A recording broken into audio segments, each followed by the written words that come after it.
And this is Observations with Otsu. We're going to take a look at a few coins today. Going to take it the usual, look at Bitcoin, look at Ethereum, look at Solana. I think we're going to go ahead and add XRP as well. We'll discuss a little bit of news today as far as like the Twitter rebranding. Does that affect crypto? What can we see about that in regards to that? And so that's pretty much the preliminary of all of this. Two quick things that I want to mention. First of all, is how Observations runs down. This is something I've talked about for a while now. So as you might know, Observations is a video series that I have where I look at each asset, Bitcoin, Ethereum, Solana, and XRP, which will be the method going forward. This is the first time we've introduced XRP to the lineup for my Observations videos. What we'll do is we'll look at everything from a weekly perspective, daily perspective, and then 4-hour perspective. Give a key observation and look at one short opportunity, one long opportunity. So we have a little bit for everything. We're looking at it from a very unbiased standpoint. All right, so first things first with Bitcoin, I'm going to briefly mention the daily. This is something that we've been looking at for a lot of my videos lately, probably the past 3 or 4. We finally broke down below the structure. The key thing I want to see here, and probably the key observation so far for this week going forward, is this going to break down for the daily? It looks like it probably will. Let's go ahead and see how much it would need to jump up forward. It would probably need a minimum of 1.5%. So if we close the daily at minus 1 or a little somewhere between 1 and 1.2, 1.3, this still has a chance to hold, believe it or not. And so it's crazy to think that, because this has looked pretty bad, but we still got 8 hours to go. We still got some time. But this is a preliminary thing that I want to mention. And this is what I'm looking for. If this closes on the daily, then I do think we get a continued breakdown. I think we might get a pump tomorrow, but I think it would continue to rally downwards for the rest of the week. Let's go. Speaking of the weekly, let's go ahead and zoom out, because that's usually where we start. I wanted to mention that because on the daily, because I wanted to get rid of that. So last week we had a pretty, we had a bearish engulfing week. But we still had a pretty good week. Nothing really too considerate to talk about if it wasn't for the context of the lower time frames. How we've been waiting for kind of a down push for some time now, and now we're getting ready to approach 28,000. And again, we usually have a sell-off going on Mondays. There's nothing unusual about here. Pretty strong sell-off, pretty significant compared to some of these other candles. But we'll see how this goes. I'm not necessarily convinced that we're going to continue to go downward the entire week. This is where things get complicated from an emotional standpoint. So another thing I see from a technical standpoint is that we have sort of a trend line coming up. I can tell you from experience, usually a slope of this height is usually something that fails. So we're going to look at that and see how the reaction is to that. I think we can get a bounce from that initially, and so we'll look and see. We'll go ahead and go to the daily now. Well, before I do that, the RSI is still up above. As long as this holds above the 50, I'm still long here overall. Let's see what the color band says. We're still blue, so still bullish on this. I've got no reason to think otherwise. We do have a bear consolidation, so that means price is going to continue to go downward in a ratio of 84% to 57%. That's what we see right here. And what that basically means, it goes down 7%. It fluctuates up or down 7% every candle. So in this case, every week. So what you do is you take the lower price percentage, 57, and you divide that by 7, and you get your number that you're looking for. And then you go ahead and add 1 to try to confirm another candle. So that's the thing. So we have quite a bit of time, we got about 8 weeks to kind of confirm one of two things. Well, really just to confirm one thing, to confirm if we're going to get a new downtrend. And if we don't get a new downtrend by 8 weeks, then the bull trend will start again. And so that's how that works. That's how AREN works. And if you're unfamiliar with that and you want to learn more, make a comment about Apex Academy, because I'm going to have that in here pretty soon. I'm going to launch that in August, and we're going to have a new wave of people introduced for that. So let me know about that. Excuse me. So this is overall what I see on the weekly. Going to the daily, we got that drop down like I was saying. Let's go ahead and get rid of this color band here. Let's see. So this was the liquidity zone that I was looking at. We are currently failing that, and so that's one thing that I'm looking for is a breakdown of this so we can continue to rally downward. And as you guys know from other videos, one place I'm looking at is a half block between a fib of this, which is 21,000 or 27,000, sorry, 800. So this is kind of what I'm seeing. So overall, if you wanted to short this position, you could. I would wait till a candle close of this because you might get something up above here, and then a close or a stop loss would probably be here somewhere at the top of this wick somewhere, and then you could target like so. You can get a 1.3. So for me, that's not a qualifying short. I want something a minimum of 2 to 2.5, and that's not quite cutting it for me. I would much rather just wait for this to go down because that's not a big percentage anyway. A lot of people think that that is, but 4% can happen today, and I would almost rather have it happen today. But we did break the 50 on this. So was it? Yeah, yesterday or the day before we were at 51. Now we're going towards 41. So we have a big drop.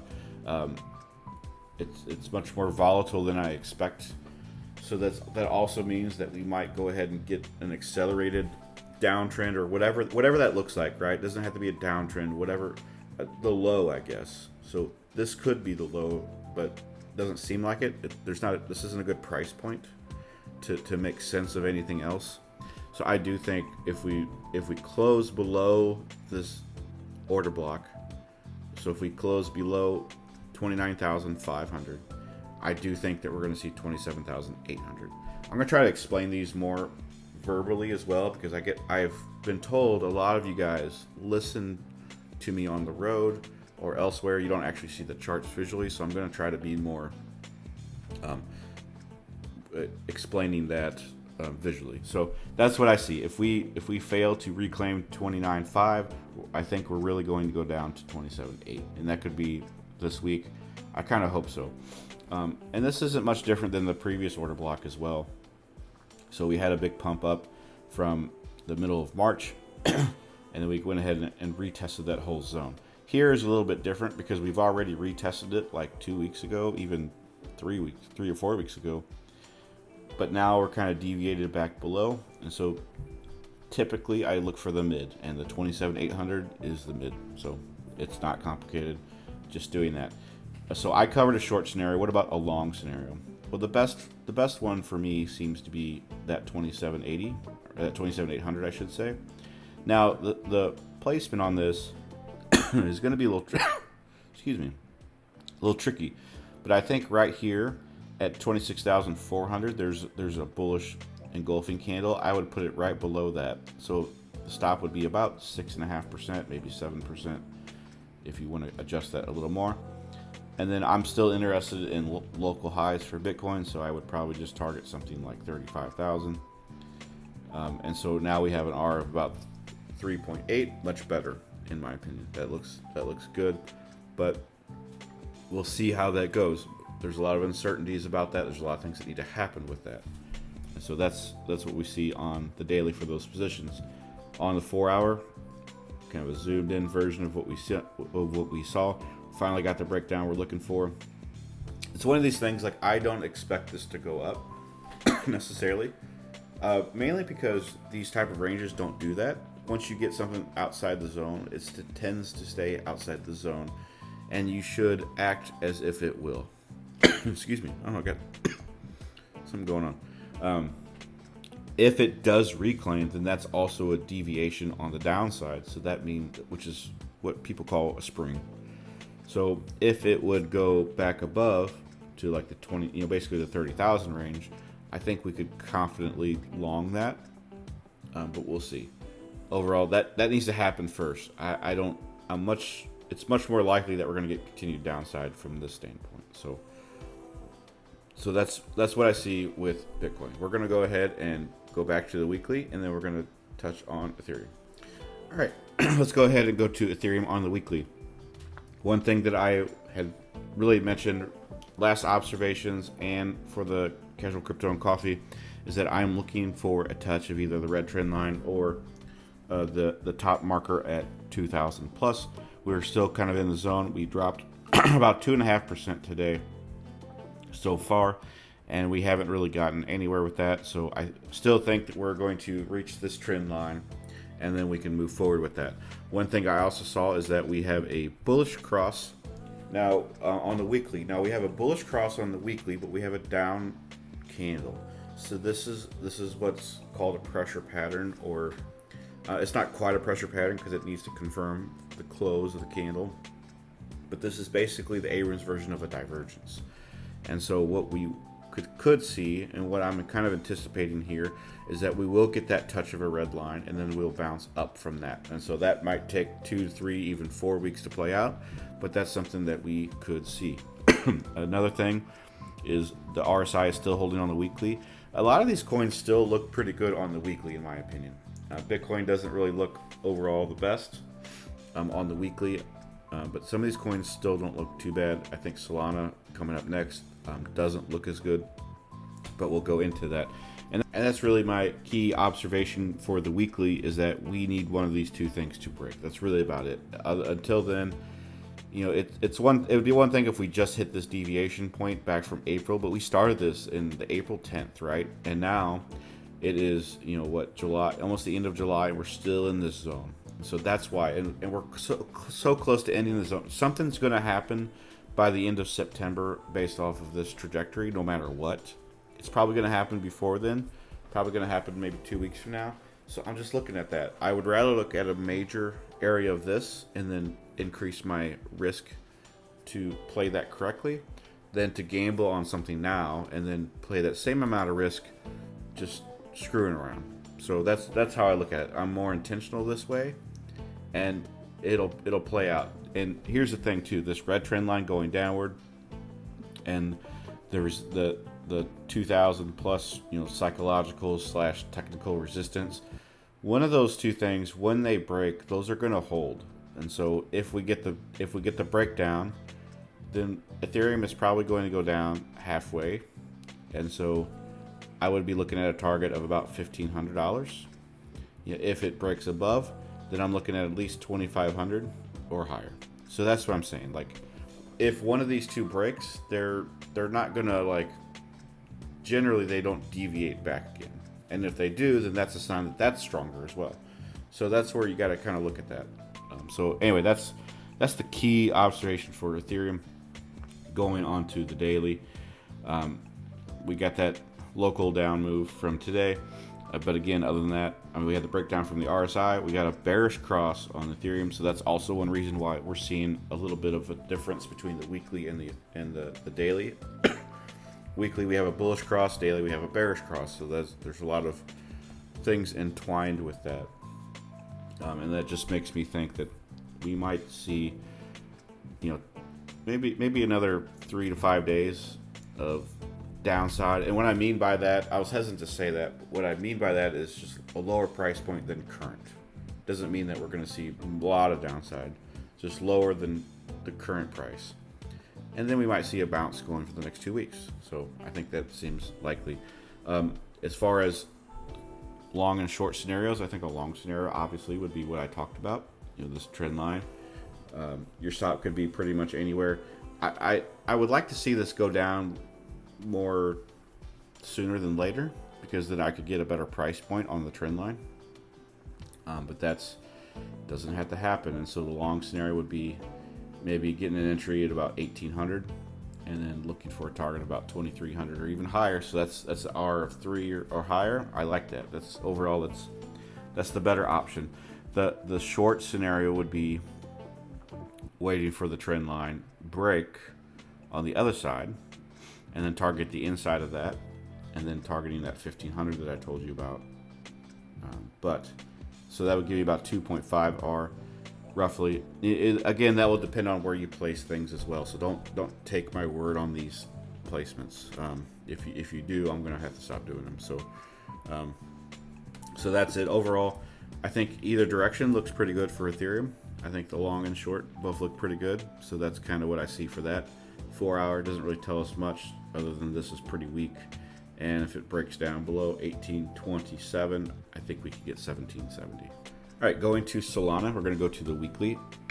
I'm very irritated at Solana, to be honest, because so on the daily, I had a very good long position. I actually had 2 long positions on the Nowhere Discord. One of them gave us a very good R value, got us about 6 R. That was really good. I went ahead and tried to relong it after a retrace. We actually failed. So I lost 2 R on that. So I only made 4 R overall. Still pretty good. But I mentioned in a video in Nowhere yesterday that this deviation should not have happened. This is like missing a World Cup penalty shot when there's no keeper in the goal. That's how silly that sounds. And I'm a little frustrated about it, but we're going to go ahead and cover this and go to the weekly first. So here's that breakout that we had July 10th. We deviated below it, so we closed with that deviation. So now we're in a new scenario where this is very similar to Ethereum that I was talking about. Like we had that deviation back in April. Now we got one for Solana here on July. And so what this tells me is that this price is not ready to move up just yet. It was people a little too excited perhaps, or what have you. But the demand was more of a fox demand. It was fake. So now we got to play inside the range again. Your cheapest way to look at this is through this, ascending triangle. I don't really like that because that takes us pretty much to like March of 2024.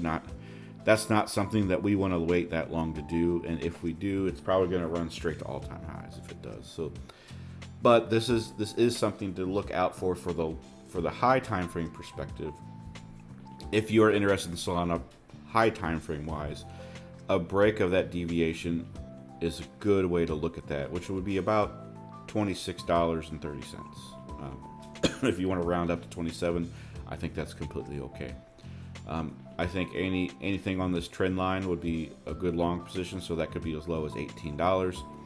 Overall, I see a bullish breaker from the $21 marker, and so that would give us a retest point of 21.80. So if we go down to 22 cents, and I think I said this in the Discord channel, or $22, if we get $22, I think that's a decent long opportunity. So we are still above the 50 RSI again. So a lot of these coins in high time frames are not doing that bad. They really aren't. And so the problem is that it's on the weekly, and so your perspective is going to be different. You're going to have to wait longer. And so that's why I am a little bit disconnected between people that do a lot of day trading and scalping. It's because they generally have a very poor concept of high time frame perspectives. And in my opinion, high time frame perspectives are the ones that make you the most money, and they're the easiest by far. And so that's like me coming up to you with a coloring book and say, pick a page out of this, pick any page that you want, and if you can color this and you can stay within the lines for the entirety of the coloring, I'll give you $1 million. So that's going to be easy for you as an adult, right? It's going to be difficult for a kid, and forget about the $1 million part. So the thing is I'm asking, like, high time frame spot holdings is like asking an adult to do something that a kid can do, or something that you should do because kids can't do it. So that's the thing. It's almost, people avoid it because it's too easy. And over my entire 6 years of crypto and 2 to 3 years of stocks, that's one of the biggest misconceptions about everything is people do not focus on high time frame, and it's because they don't want to. When it comes down to it, they don't want to because it's not complicated enough for them. We have this big short mentality, margin call mentality, and the other one with Vin Diesel or whatever. We have this idea, and the Wolf of Wall Street, that things should be complicated, right? And if things don't sound smart, don't sound complicated, then it's not going to make us any money, and that's not true. Like sometimes, honestly, like long term, the best things to do are typically the easiest things. That's why people tell you to dollar cost average, especially in the stock market. That's why people tell you to do mutual funds or some sort of index funds or whatever, whatever type of fund that is, to do that, or to even let somebody else manage your money for you. See, it keeps going. That's why it's built that way, because it's generally easier than trying to do things for yourself and trying to act smart while you're doing it. So that's I guess my rant for today. But for Solana, we have that deviation. Now we need to play off this deviation. And so what I had said previously is kind of what's going on. I think a long of $22 might be pretty decent for a short-term bounce. Otherwise, I would wait for a bounce off the $27 range. Going into the daily, we can kind of see this play out. So here's this engulfing pattern that I was looking at. So if you wanted to long this, I think that would be okay. And I would probably I'd probably put your stop underneath this section here from May at $19.20. So you could do something like so. You could probably target 32, the all-time, the local high, I should say. And so that gives you an R of about 3, so that's not too bad. If you wanted to short this, I think the best time to short it would be now. I'm hesitant though, because we have a lot of. Actually, no, I would change that. I would wait till we get above to a retest of this deviation.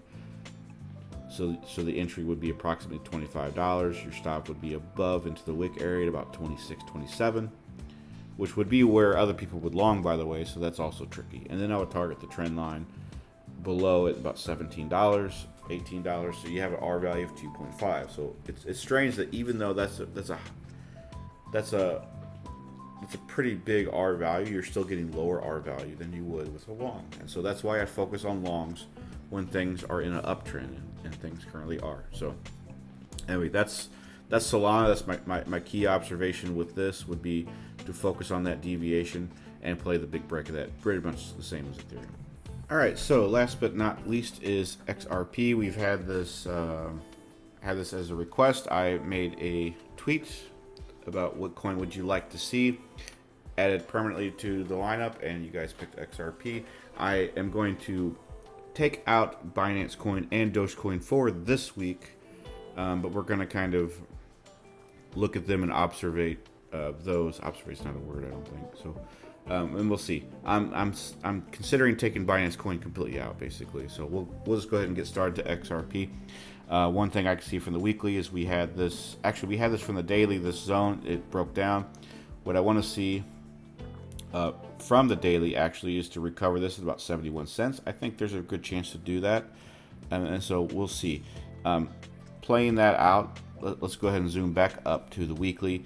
We had a big wick above it and a rejection into a bearish candle. So that was pretty disappointing, but pretty par, honestly. We had that big news day, and I do want to stress that these things get faded. I mentioned that in I think my altcoin casual coffee video, that we would see a fade. That seems to be the case, and I have all these highlighted down here because I do think that we will see this. We had a break above on this ascending triangle. I think we will get a retest of that, about 55 cents. And if we can kind of zoom out to the daily, if we get a breakdown of the 71 cents for the week, not for the day, but for the week, I think we will see that 55 cent marker. So that's a pretty key observation with me. I'm looking at this key swing. Usually when you get a news-based event like this, it almost always gets faded. So I don't want to be disappointed for those that are looking at XRP for the first time on my channel. But I see that, and that's also for your benefit, by the way, because you'll get more long opportunities that way as well. So this is what this looks like on the daily. We're still above on the 50 of that. So a long opportunity for me would be to long around the 50 cent marker, and then you can put your stop below the trend at about 45 cents or so, target the highs, and you got a pretty healthy 3.8 to even 4 R value. So I think that's pretty good. If you wanted to short this, I think the best time would be to short this now if it closes underneath the bar, and target about a mid, and then target that 55 cents, which would give you about a 1.3 R. So obviously not the best.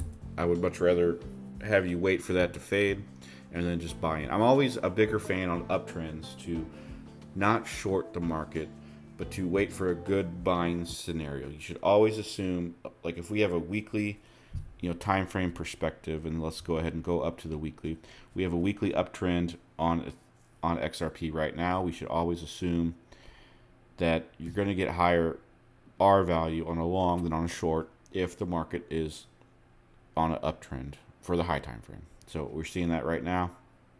So overall, I think that's pretty standard for the course, and in my experience, that tends to be the best option. So 4 hour, you can kind of see this playing out. It did kind of fail on the 4 hour, but you could, you could try to short it now if you want to.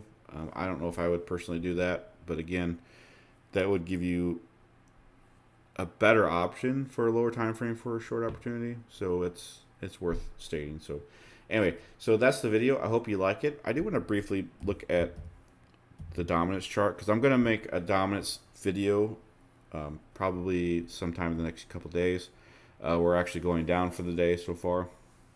I was curious because even though we're on a down move for Bitcoin, a lot of other coins look even worse, but it looks like we're heading downwards for now. I'll have a separate video about that. I'll explain my theory about this convergence coming up in late September, and because I think an altcoin run might be coming from September to December. So we'll see. Another video. That's it. That's the video. I hope you have a good day, and I'll see you next time.